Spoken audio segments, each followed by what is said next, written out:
Hey guys, இன்னைக்கு நம்ம பார்க்க போறது ரியலா நடந்த ஒரு இன்சிடென்ட்டை இப்ப வெப் சீரிஸா எடுத்திருக்காங்க. அந்த வெப் சீரிஸோட நேம் என்னன்னா IC-814 த கந்தஹர் ஹைஜாக். பாகிஸ்தான் தீவிரவாதிகளால 7 நாள் ஹைஜாக் பண்ணப்பட்ட இந்தியன் ஏர்லைன்ஸ் IC-814 பத்தின முழு விவரத்தையும் தான் பாத்தீங்கன்னா இந்த வெப் சீரிஸ்ல எடுத்திருக்காங்க. 7 நாள் நீடிச்ச இந்த ஹைஜாக்ல என்னெல்லாம் நடந்ததுன்றது தான் நம்ம ஒவ்வொரு எபிசோட்லயும் பார்க்க போறோம். சோ வாங்க ஸ்ட்ரைட்டா நம்ம எபிசோட்குள்ள போலாம். எபிசோடோட ஸ்டார்டிங்ல காத்மண்ட்ல 1999ல 24th டிசம்பர் அன்னைக்கு ஹைஜாக் பண்ணப்பட்டது தான் 814 விமானம். அந்த டைம்ல இந்தியாக்குள்ள ஈஸியா நுழையிறதுக்கான ஒரே வழி என்னன்னா இந்தியாவுக்கும் சைனாக்கும் பார்டரா இருக்க நேபாள் வழியா மட்டும் 1999ல இருந்து இந்த ஸ்டோரி ஸ்டார்ட் ஆகுது. அதாவது ஹைஜாக் பண்ணப்பட்ட அன்னையில இருந்து இந்த ஸ்டோரி ஸ்டார்ட் பண்றாங்க. நேபாள இருக்கக்கூடிய பாகிஸ்தான் எம்பசி ஆளுங்க மேல இந்திய எம்பசி ஆளுங்களுக்கு ஒரு கண்ணு எப்பவுமே இருந்துட்டு தான் இருக்கு. சோ அவங்களோட செய்கைகளை இவங்க வாட்ச் பண்ணிட்டு தான் இருப்பாங்க. என்னதான் ரெண்டு பேரும் நட்பு பாராட்டி பேசினாலும் அவங்களுக்குள்ள சில செய்கையை எல்லாருமே கவனிச்சுட்டு தான் இருப்பாங்க. அந்த மாதிரி தான் நம்ம ஆள் பாத்தீங்கன்னா பாகிஸ்தானை கொஞ்சம் கண்டனமா பாத்துட்டு இருக்காரு. அண்ட் அதே நேரத்துல அன்னைக்கு புறப்பட போற ஒரு விமானம் தான் 814 IC. இது பாத்தீங்கன்னா காத்மண்ட்ல இருந்து டெல்லி வரையும் போகுது.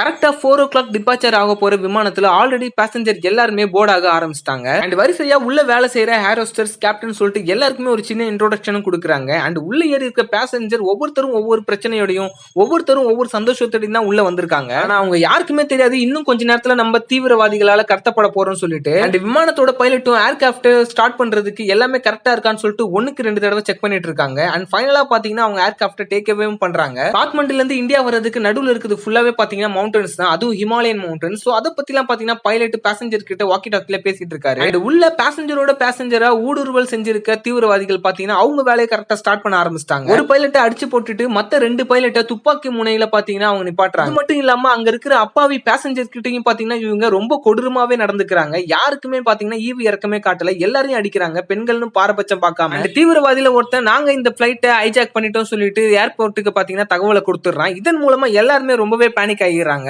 அவனே உள்ள இருக்க பேசஞ்சர் கிட்ட போயிட்டு இந்த மாதிரி எங்களுக்குன்னு ஒரு நீடு இருக்கு, அதுக்கேத்த மாதிரி நீங்க கொஞ்சம் ஒத்துழைச்சீங்கன்னா உங்களோட உயிர் தப்பும், இல்லனா எல்லாரையும் கொண்டுட்டு போயிட்டே இருப்போம் அப்படின்ற மாதிரி மிரட்டுறான். பிளைட்டையும் பாகிஸ்தானோட தலைநகரான காபூலுக்கு திருப்ப சொல்றான். இந்த விஷயம் வெளியே வர ஆரம்பிச்ச உடனே இது பத்திரிகை ஆபீஸ்க்கும் போது அங்க நந்தினின்னு ஒருத்தவங்க பாத்தீங்கன்னா இதை ஹெட்லைனா இன்னைக்கே போட்டாகணும்ன்ற மாதிரி சொல்றாங்க. இந்தியாவோட பாதுகாப்பு துறையில இருக்கிற எல்லாருக்குமே பாத்தீங்கன்னா இந்த விஷயம் போய் சேருது. எல்லாருமே பதட்டம் ஆயிடுறாங்க. இந்த தீவிரவாதிகளோட நீடு என்னவா இருக்குன்னு சொல்லிட்டு யோசிச்சுட்டே இருக்காங்க. அதே நேரத்துல தீவிரவாதிகளால தாக்கப்பட்டு சாயான்ற ஒரு ஹேர் ஹோஸ்டர் பாத்தீங்கன்னா கீழே கிடப்பாங்க. அவங்களுக்கு இந்திராணின்ற ஒரு ஹேர் ஹோஸ்டர் ஹெல்ப் பண்ணணும்னு நினைப்பாங்க. பட் தீவிரவாதி அதை விட மாட்டான்.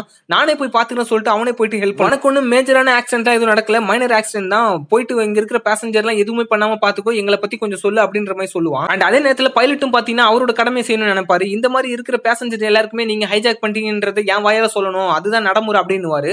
சோ அதன்படி அவரும் சொல்லி முடிப்பாரு. இந்த தீவிரவாதிங்க இப்ப ஹைஜாக் பண்ணதுக்காக நீடு என்னன்னு பாத்தீங்கன்னா மசூத்னு சொல்லக்கூடிய ஒரு தீவிரவாதியை ரிலீஸ் பண்ண சொல்லிதான். இந்தியன் ரா ஏஜென்ட் மூலமா இந்த விஷயம் தெரிய வரதுனால பாத்தீங்கன்னா அந்த மசூதுக்கு 100 அடுக்கு பாதுகாப்பு கிட்ட கொடுத்து அவனை பத்திரமா வைக்கிறாங்க.